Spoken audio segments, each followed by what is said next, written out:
Jonathan Howcroft, BPL's resident round ball guru. Let's talk the world game. It was a big game on the weekend, wasn't it? Yeah. But we were wrong. I was very wrong, and I guess the lesson is tip with your head, not with your heart.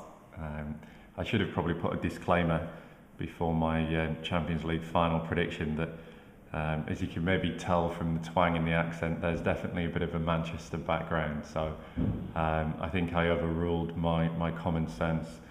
But fortunately, in some ways, the way Barcelona played was so comprehensive that really I think they would have beaten almost any side going around at the moment.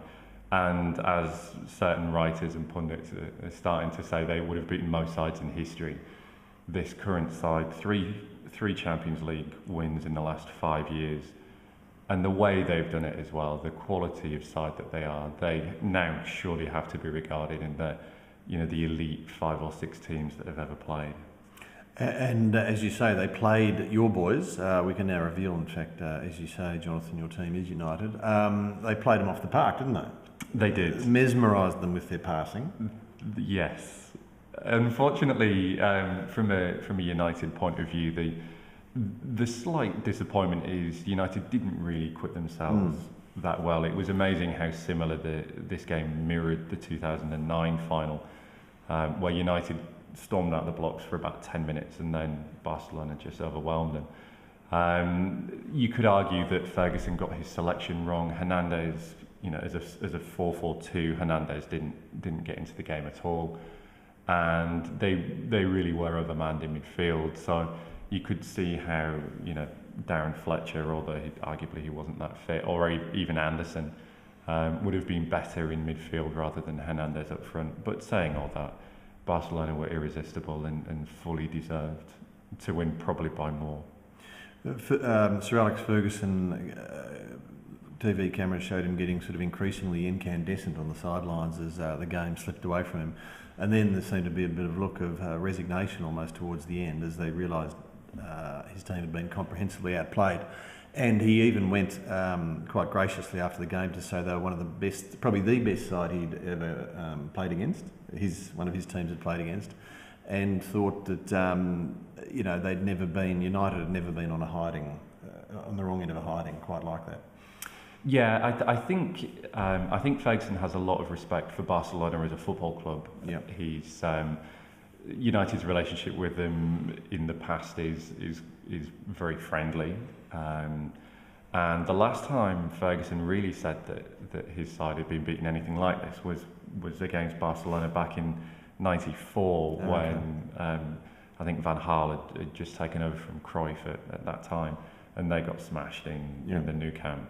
Yeah. But back then there was a limit on the number of what they called foreigners that could play in your team. So at the time, English players were fine, but Welsh, Scottish, Irish, Northern Irish counted as foreign in European competition. So United were forced to play a much restricted team. But yeah, I mean, it's disappointing when you think of the scale of club that United is to actually to make that kind of admission. It shows the gulf in class. That the best side in England would be that conciliatory. Yeah, yeah. What did the game tell you about Barcelona? I know that you touched on some of the pundits' calls now that they are one of the great sides in history, and perhaps you haven't got that much history to call on, being such a young, youthful man. But what's your reading on that? Are they up there? Yeah, they are. I think it's much because of how they've done it as well. No side has retained the Champions League in its modern format. So 3 in 5 years is as good as anybody's got and arguably likely to get. The last dominating team of the modern era was probably the Milan team of the early 90s. And they did it as much through just the strength of individuals and their force of will. And then you're going back to the Liverpool of the early 80s, the Ajax and the Bayern Munich of the 70s. And with the single exception of that Ajax side, that was led by Cruyff, No, none of the sides in the intervening period have played with the style that Barcelona play. They've played results football with good players, but Barcelona, what they do is just incredible. The way they interpass in midfield, Xavi, Iniesta, and Messi in particular are just outstanding. And you can see how they've done it at an international level as well. You know, Spain winning the European Championships, the World Cup, and Barcelona being the dominant side. We're witnessing a very nice period in football. Yeah, it's the European season obviously has come to an end now. That was the climax to the season. Let me ask you a few questions about the English Premier League and a kind of season in review. Short, pithy answers. I guess best team in the EPL sort of doesn't require too much thought. United, of course. Who would you say best player was? Just going back to your first point, United were the best team, but arguably the best of a bad bunch. And this is a discussion that's happening in the football community at the moment. And I think the Champions League final is a good example.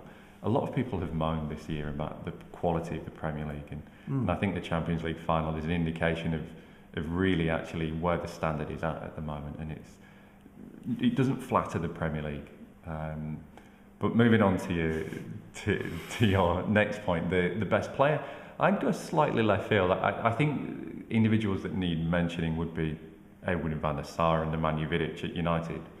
But I think the player that has really done the most for the league this year was Luka Modric at Tottenham. I think his artistry and his ability to play the beautiful game, I think, was terrific. Okay, so more impressive or eye-catching to you than Rooney and others? Yeah, I think a lot of people, Rooney in particular, will get a lot of attention because of the big games that they play. I think the way Modric has played at Tottenham and brought on guys like Gareth Bale and played well with Rafael van der Vaart, who joined this season. I think he would be a good acquisition for any side. Tell me just quickly a bit about him as someone who's perhaps not totally on top of his work. He's a Croatian who plays. He can play on either flank or through the middle as more of a number 10. Yeah. And just a very graceful runner with the ball, great vision. He would fit in Barcelona's side pretty well, I tell you. The team to watch in 2012, obviously the EPL takes a couple of months off now as a summer holiday and then resumes late August, early September. Who should we be watching out for? Two teams immediately jump out. The first is Manchester City. They finished level on points with Chelsea this season. They won the FA Cup, so they're clearly a side going places and they have an endless supply of cash to throw around. And the second one is Queen's Park Rangers, who have been promoted from the Championship this year. And again, they have some very wealthy backers, very unpredictable backers as well. So who knows where Queen's Park Rangers will be by about Christmas. But there's a chance that they could recruit some interesting acquisitions in the summer. Okay.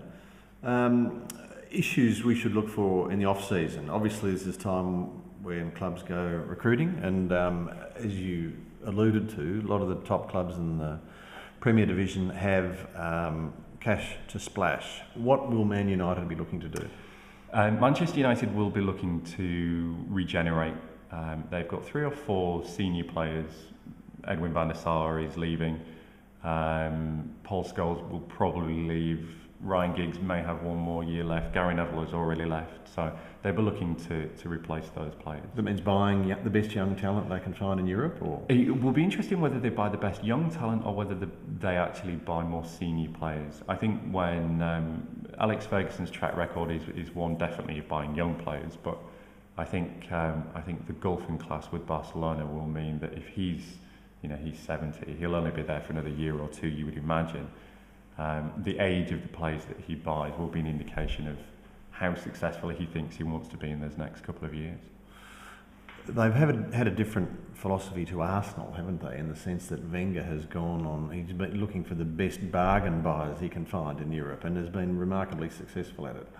He has, and that success hasn't really reflected in the amount of trophies that they've won, which is very few in recent years. So it will be very interesting summer for Arsenal. This is their first summer of real upheaval or internal challenge, since Wenger came 15 years ago or whatever. So it will be interesting to watch them, particularly if Cesc Fabregas happens to leave. I think he will be a big loss for them. Yeah. And Chelsea, of course, looking for a new manager. Yeah, I mean, who knows what's going to happen at Chelsea? They keep talking every summer about how they're going to bring the wage bill in line with revenue and actually, fit UEFA's fair play criteria. So who knows what they're going to do? I mean, Gus Hiddink, the former Australian coach, is one name that keeps cropping up. It is, and I can see the Hiddink deal happening. I know a lot of people have suggested it won't, but he's currently in Turkey, and their international commitments aren't going that well. So I think he's a chance, and possibly, even Harry Redknapp's his name's quite close to the top of the list. But who knows what's going to happen there? Again, they've got some old players that you would imagine will get phased out. Yeah, I'd be interested with Chelsea to see what they do with Daniel Sturridge, who they had on loan at Bolton earlier in the season, who had a very good spell there, and I can see good things happening to him. Fantastic. Okay, plenty to chew on there. Thank you, Jonathan, for your thoughts, and look forward to speaking to you again about the World Game soon. Thanks, Charlie.